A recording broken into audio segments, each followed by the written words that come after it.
అహ్మదాబాద్ లో ప్రధాని మోదీ పర్యటిస్తూ ఉన్నారు. ప్రమాదం జరిగిన ప్రాంతాన్ని మోదీ పరిశీలించారు. ప్రమాద ఘటన వివరాలను అధికారులను అడిగి తెలుసుకున్నారు.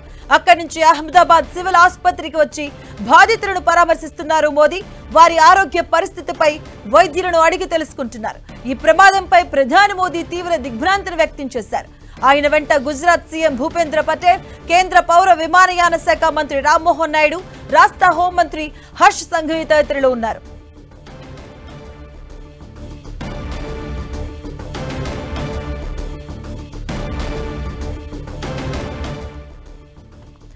అహ్మదాబాద్ చేరుకున్నారు ప్రధాని మోదీ.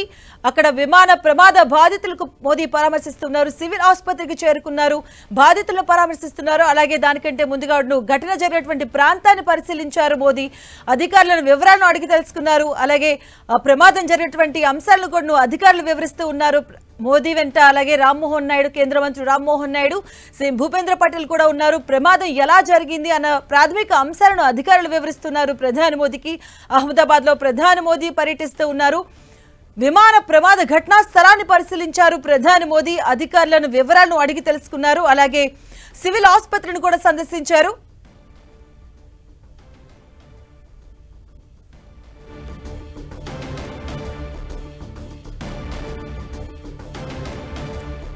అహ్మదాబాద్ లో పర్యటిస్తున్నారు ప్రధాని మోదీ. నిన్న జరిగిన ప్రాంతాన్ని ఆయన పరిశీలించారు. అలాగే ప్రమాదానికి గల కారణాలను అధికారులను అడిగి తెలుసుకుంటూ ఉన్నారు వైద్యులు. అలాగే మరోవైపు సివిల్ ఆసుపత్రిని కూడా పరామర్శిస్తూ ఉన్నారు ప్రధాని మోదీ. గాయపడిన వారిని పరామర్శిస్తూ ఉన్నారు. తీవ్ర దిగ్భ్రాంతిని వ్యక్తం చేశారు ప్రధాని మోదీ. విమాన ప్రమాద ఘటనా స్థలాన్ని పరిశీలించారు. ఘటన ప్రమాదానికి సంబంధించినటువంటి వివరాలను అధికారులను అడిగి తెలుసుకుంటూ ఉన్నారు. మనం చూస్తూ ఉన్నాం 10 టీవీ స్క్రీన్ పైన. బాధితులు ప్రధాని మోదీ పరామర్శించారు. అలాగే దానికంటే ముందుగా ప్రమాద ఘటన జరిగినటువంటి ప్రాంతాన్ని ఆయన పరిశీలించారు. ఎలా జరిగింది ఏంటి అన్న అంశాలను అధికారులను అడిగి తెలుసుకుంటున్నారు. మరోవైపు అధికారులు కూడాను వివరాలు వివరిస్తూ ఉన్నారు ప్రధాని మోదీకి ఎలా జరిగింది ఏంటి అనేది. ఎందుకంటే నిన్న జరిగినటువంటి అంశం భారత విమానయాన చరిత్రలోనే అతిపెద్ద యాక్సిడెంట్ గా చెప్పుకోవచ్చు. మొత్తంగా 265 మంది దుర్మరణం పాలయ్యారు. మెడికల్ కాలేజ్ లో ఈ ఘటన జరిగింది. బాధితులు ప్రధాని మోదీ పరామర్శిస్తూ ఉన్నారు. విమాన ప్రమాద ఘటనా స్థలాన్ని పరిశీలించారు ప్రధాని విమాన బాధితులను కూడా మోదీ పరామర్శిస్తూ ఉన్నారు.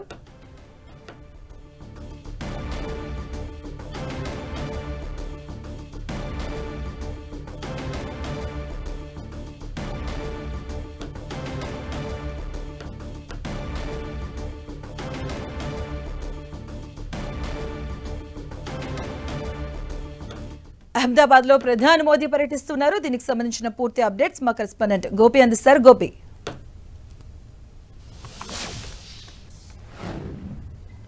మాధవి, కొద్దిసేపటి క్రితమే అహ్మదాబాద్కు చేరుకున్న ప్రధాని ముందుగా ఘటనా స్థలానికి వెళ్ళడం జరిగింది. అక్కడ ఘటనా స్థలాన్ని పరిశీలించారు. అధికారుల నుంచి ఆయన ప్రమాదం జరిగిన తీరును కూడా అడిగి తెలుసుకోవడం జరిగింది. ఆ తర్వాత సివిల్ హాస్పిటల్కు వచ్చారు. సివిల్ హాస్పిటల్లో మృతదేహాల కోసం వచ్చిన DNA పరీక్ష కోసం వచ్చిన కుటుంబ సభ్యులను కూడా ఆయన పరామర్శించడం జరిగింది. 241 మంది కూడా ఈ ప్రమాదంలో మృతి చెందినట్టుగైతే ఇప్పటికే అధికారులు ధృవీకరించారు. అయితే DNA టెస్టుల అనంతరమే మృతులకు సంబంధించిన వివరాలను కూడా వెల్లడిస్తామంటూ కూడా అధికారికంగా అయితే అప్పటి వరకు వెల్లడించలేమన్నది కూడా చెప్పడం జరిగింది. అయితే ప్రస్తుతం మృతదేహాలకు సంబంధించిన DNA పరీక్షలు అయితే కొనసాగుతున్నాయి. వాటన్నిటిని కూడా ఆయన పర్యవేక్షిస్తున్నారు.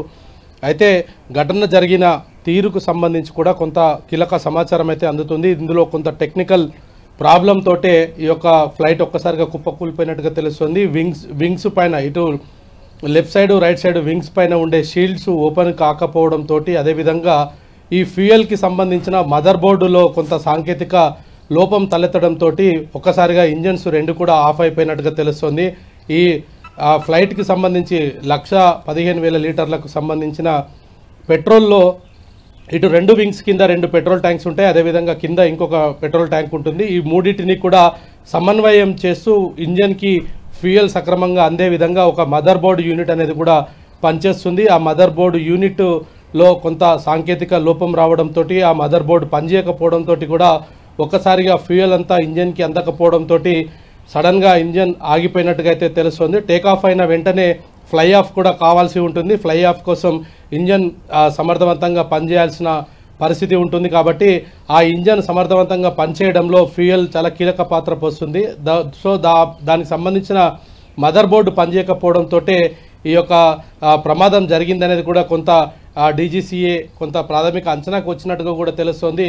అయితే బోయింగ్ సంస్థకు సంబంధించిన ఈ యొక్క విమానంలో గతంలో కూడా తరచుగా అనేక సార్లు కూడా ఈ యొక్క టెక్నికల్ ప్రాబ్లమ్స్ వచ్చినాయి అనేది కూడా కొంత సమాచారం అందుతుంది. అయితే ఈ నిన్న జరిగిన ప్రమాదంలో ఈ యొక్క మదర్ బోర్డు వల్లే ఈ ప్రమాదం జరిగింది అనేది కూడా కొంత ప్రాథమిక సమాచారం అయితే అందుతున్న పరిస్థితి ఉంది. అయితే ఇంకా డీసీజీఏ ఇచ్చే పూర్తి నివేదిక వచ్చిన తర్వాతే దీనికి సంబంధించిన కొంత క్లారిటీ వచ్చే పరిస్థితి ఉంది. అయితే ఇంజన్ ఒకసారి టేక్ ఆఫ్ అయిన 30 సెకండ్స్లోనే ఇంజన్ ఆఫ్ అయిపోవడం అనేది కొంత ఏ విధంగా జరిగిందన్న దానిపైన కూడా ప్రస్తుతం ఇన్వెస్టిగేషన్ అయితే కొనసాగుతున్న పరిస్థితి ఉంది. ఇప్పటికే వివిధ దేశాలకు సంబంధించిన రాయబారులు అహ్మదాబాద్కు చేరుకుంటున్నారు. ఆయా దేశస్తులకు సంబంధించిన మృతదేహాలను హ్యాండ్ ఓవర్ చేసుకోవడానికి వాళ్ళు అన్ని ప్రయత్నాలు అయితే చేస్తున్న పరిస్థితి ఉంది. అయితే మొదట ఇండియాకు సంబంధించిన ప్రయాణికుల డిఎన్ఏ టెస్టులు అయితే పూర్తి చేస్తున్నారు. ఈరోజు ఉదయం తెల్లవారుజాము నుండే ఈ డిఎన్ఏ ప్రక్రియ మొదలైంది. ఆ గుర్తించిన మృతదేహాలను కూడా కుటుంబ సభ్యులకు అప్పజెప్పనున్నారు. ఈరోజు సాయంత్రం వరకు కూడా ఈ డిఎన్ఏ పరీక్షలు అదేవిధంగా ఆ మృతుల కుటుంబాలకు మృతదేహాలను అందించడం ఇటువంటి ప్రక్రియ ఈరోజంతా కూడా సివిల్ హాస్పిటల్లో కొనసాగుతుంది. అయితే మోదీ మరి కాసేపు కూడా అక్కడే ఉండబోతున్నారు. ఇది ఒక పెద్ద ఘటన అని చెప్పుకోవచ్చు. భారతదేశంలోనే ఇంత పెద్ద సంఖ్యలో ఒకేసారి విమాన ప్రమాదంలో చనిపోయిన పరిస్థితి ఇంతకుముందుకు లేదు. అయితే ప్రస్తుతం ఈ 241 మందికి సంబంధించిన అంశము అదేవిధంగా ఇటు హాస్పిటల్ మెడికల్ కాలేజీల పైన కూడా పడిన విమానానికి సంబంధించి కూడా మెడికల్ స్టూడెంట్స్ లంచ్ టైంలో వాళ్ళు లంచ్ చేస్తున్న సమయంలోనే ఒక్కసారిగా ఈ ప్రమాదం జరగడంతో మెడికోస్ కూడా దీంట్లో గాయపడడం మరణించడం కూడా జరిగింది. దానికి సంబంధించి కూడా ఇంకా శిథిలాలు తొలగిస్తే తప్ప పూర్తి స్థాయి సమాచారం రాదు అనేది కూడా ఎన్డీఆర్ఎఫ్ బృందాలు అయితే చెప్తున్న పరిస్థితి ఉంది. ఇంకా 6 బృందాలు అక్కడే సమర్థవంతంగా పనిచేస్తున్నాయి. శిథిలాలను పూర్తిగా తొలగించే పనిలో ఎన్డీఆర్ఎఫ్ బీఎస్ఎఫ్ నిమగ్నమై ఉన్న పరిస్థితి ఉంది. అదేవిధంగా లోకల్గా సంబంధించి కూడా అహ్మదాబాద్లో ఆర్ఎస్ఎస్ కార్యకర్తలంతా కూడా ఒక్కసారిగా అటు ప్రమాదం జరిగిన స్థలంలోనూ అదేవిధంగా హాస్పిటల్లో కూడా ఇటు బంధువులకు కావాల్సిన వాళ్ళ అవసరాలను కూడా తీర్చేందుకు కూడా వాళ్ళు పూర్తిగా వాలంటరీగా వర్క్ చేస్తున్న పరిస్థితి అయితే కనపడుతుంది. మరొక వైపు శిథిలాల తొలగింపుకు ఎన్డీఆర్ఎఫ్ బృందంతో కూడా వాళ్ళు కలిసి పనిచేస్తున్నారు. అయితే భారీగా రక్తం కూడా అవసరం రావడంతో రాష్ట్ర ముఖ్యమంత్రి కూడా ఒక ప్రకటన విడుదల చేయడం జరిగింది. అత్యధిక సంఖ్యలో రక్తం అవసరం ఉంది, వాలంటరీగా వచ్చి రక్తదానం చేయాల్సిందిగా కూడా ఆయన కోరడం జరిగింది.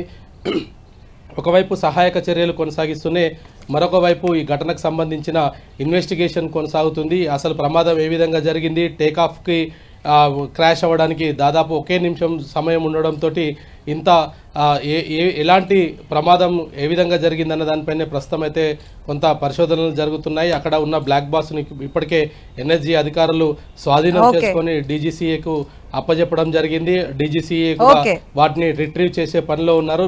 బ్లాక్ బాక్స్ లో కీలక సమాచారం కూడా వస్తే మనకంత క్లారిటీ వచ్చే అవకాశాలు కనపడుతున్నాయి. Madhavi, thank you Gopi. అహ్మదాబాద్ విమాన ప్రమాద చరిత్రలోనే భారీ ప్రమాదంగా నిలిచిపోయింది. అహ్మదాబాద్ నుంచి లండన్ బయలుదేరిన విమానం టేకాఫ్ అయిన కొద్దిసేపటికే ప్రమాదానికి గురైంది. విమానంలో 242 మంది ప్రయాణికులున్నారు. ఇక డిఎన్ఏ పరీక్షల తర్వాత మృతుల సంఖ్యను ధృవీకరిస్తామని అమిత్ షా ప్రకటించారు. అయితే విమాన ప్రమాదానికి అసలు కారణం ఏంటి అన్నది మాత్రం ఇంకా నిర్ధారించలేదు. అహ్మదాబాద్ విమాన ప్రమాద ఘటన విచారణలో బ్లాక్ బాక్స్ కీలకంగా మారింది. విమాన ప్రమాదాలను గుర్తించడానికి దీన్ని అమరుస్తూ ఉంటారు. ఇది ఆరెంజ్ కలర్ లో ఉండే రికార్డింగ్ పరికరం. విమానం ప్రయాణించేటప్పుడు కాక్పిట్ క్రూ వాయిస్ అలాగే ఇంజన్ శబ్దాలు ఇతర శబ్దాలను ఇది రికార్డ్ చేస్తుంది. విమాన ప్రమాదం జరిగిన తర్వాత దీనిలోని ఆధారాలను బట్టి ప్రమాదం ఎలా జరిగిందో తెలుసుకుంటారు. ఇక అహ్మదాబాద్ ప్రమాదంపై విచారణ జరిపేందుకు ఈ బ్లాక్స్ కోసం air craft accident investigation bureau ఘటనా స్థలానికి ఓ బృందాన్ని పంపించింది.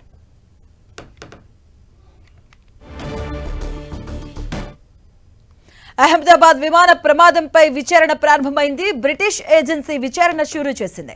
సివిల్ విమాన ప్రమాదాలు, తీవ్రమైన సంఘటనలు పరిశోధించే the air accident investigation branch ఈ ప్రమాదంపై దర్యాప్తు చేస్తుంది. భారతదేశ నేతృత్వంలోని దర్యాప్తుకు మద్దతు ఇవ్వడానికి ఈ బృందాన్ని యూకే పంపించింది. భారతదేశ దర్యాప్తులో తమకు నిపుణుల హోదా ఉంటుందని, ఎందుకంటే ప్రయాణికుల్లో యూకే పౌరులు కూడా ఉన్నారని తెలిపింది.